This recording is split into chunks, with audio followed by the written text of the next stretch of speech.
We are limited by resources. Clearly if we had more resources, I think we would have a bigger impact. The province of Manitoba announced more than $51 million for a new violent crime strategy in this year's budget, but Winnipeg police officials say the service will still have a challenging year ahead when it comes to finances.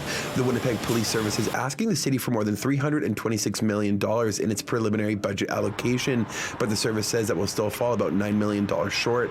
The WPS says they've worked the necessary savings of roughly $9.2 million into its budget, but Chief Danny Smythe says an increase in provincial grants, which have remained static since 2015, would go a long way. Smythe says the $51 million in violent crime strategy funding won't be used to address local shortfalls. You've all been around, you can see how inflation has impacted us in the last 7 years.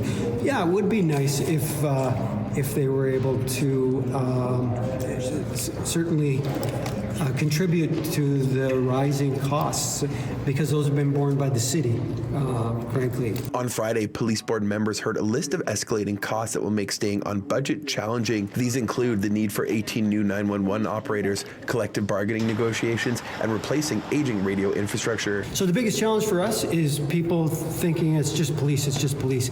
Well, it isn't. It's more than police. Well, and it's challenges across the board, not just in policing. Police board chair and city councillor Marcus Chambers says increased funding from the province is required for increasingly complex and technology-focused policing. He says repeat over-expenditures by the service in previous years is a sign of the times. They're a mandated service, so they can't turn off the lights at the end of the money. Chambers says while it's not the role of the board to lobby the province for more funding, he says he'll be bringing up the issue with the province himself. We want to have more collaboration with the provincial government to ensure that funding levels reflect the needs of the community. In Winnipeg, Modjeski, City News.